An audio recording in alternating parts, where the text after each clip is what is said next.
माँ तो माँ होती है। मुख्य किरदार सावित्री देवी और राजू, जो कि शादी के बाद अमेरिका में रहने लगा। एक दिन अचानक फ़ोन पर, हेलो माँ, मैं राजू बोल रहा हूँ। कैसी हो माँ? मैं मैं ठीक हूँ बेटे। ये बताओ, तुम और बहू दोनों कैसे हो? हम दोनों ठीक हैं। माँ, आपकी बहुत याद आती है। अच्छा सुनो माँ, मैं अगले महीने इंडिया आ रहा हूँ तुम्हें लेने। क्या? हाँ माँ, अब हम सब साथ ही रहेंगे। रेखा कह रही थी कि माँ जी को अमेरिका ले आओ, वहाँ अकेली बहुत परेशान हो रही होंगी। हेलो, सुन रही हो माँ? हाँ हाँ बेटे, राजू की माँ ने कहा। बूढ़ी आंखों से खुशी की अश्रुधारा बह निकली। बेटे और बहू का प्यार नस नस में दौड़ने लगा। जीवन के 70 साल गुजार चुकी सावित्री ने जल्दी से अपने पल्लू से आंसू पोंछे और बेटे के साथ बात करने लगी। पूरे 2 साल बाद बेटा घर आ रहा था। बूढ़ी सावित्री ने मोहल्ले भर में दौड़ दौड़ कर ये खबर सबको सुना दी। सभी खुश थे कि चलो बुढ़ापा चैन से बेटे और बहू के साथ गुजर जाएगा। सावित्री देवी ने 1 महीना बेटे की याद में ही गुजार दिया। 1 महीने बाद अचानक दरवाजे पर दस्तक हुई। ये सुनते ही सावित्री ने दरवाज़ा खोला। अचानक से राजू को सामने देख उसकी माँ को तो मानो जन्नत मिल गई हो। वो फूल ही नहीं समा रही थी। राजू अकेला आया था। उसने कहा कि माँ, हमें जल्दी वापस जाना है, इसलिए जो भी रुपया पैसा किसी से लेना है वो लेकर रख लो, तब तक मैं किसी प्रॉपर्टी डीलर से मकान की बात करता हूँ। मकान? माँ ने पूछा।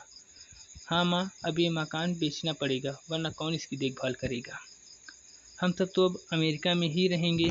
बूढ़ी आंखों ने मकान के कोने कोनों को ऐसे निहारा जैसे किसी अबोध बच्चे को सहला रही हो।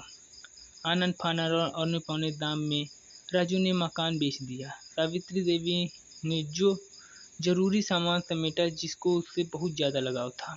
राजू टैक्सी मंगवा चुका था। एयरपोर्ट पहुंचकर राजू ने कहा, माँ तुम यहाँ बैठो, मैं अंदर जाकर सामान की जांच और बोर्डिंग और वीज़ा का काम निपटा लेता हूँ।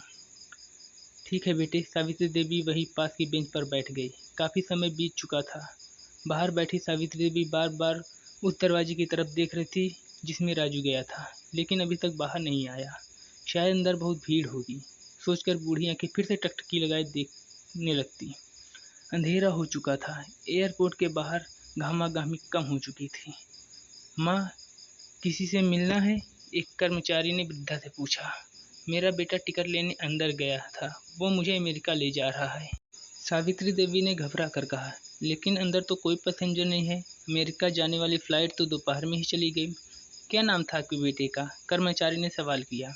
राजू। सावित्री के चेहरे पर चिंता की लकीर उभर आई। कर्मचारी अंदर गया और कुछ देर बाद बाहर आकर बोला,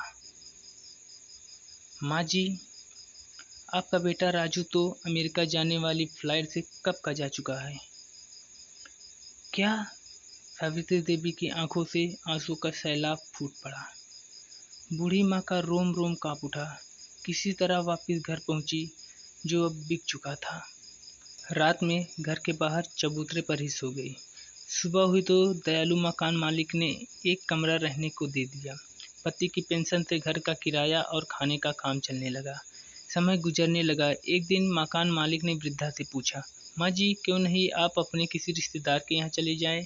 अब आपकी उम्र भी बहुत हो गई है, अकेली कब तक रह पाएंगी? हाँ चली तो जाऊँ, लेकिन कल को मेरा बेटा आएगा तो यहाँ फिर कौन उसका ख्याल रखेगा? विनीत, माँ बाप का दिल कभी मत दुखाना। शिक्षा, माँ तो माँ होती है।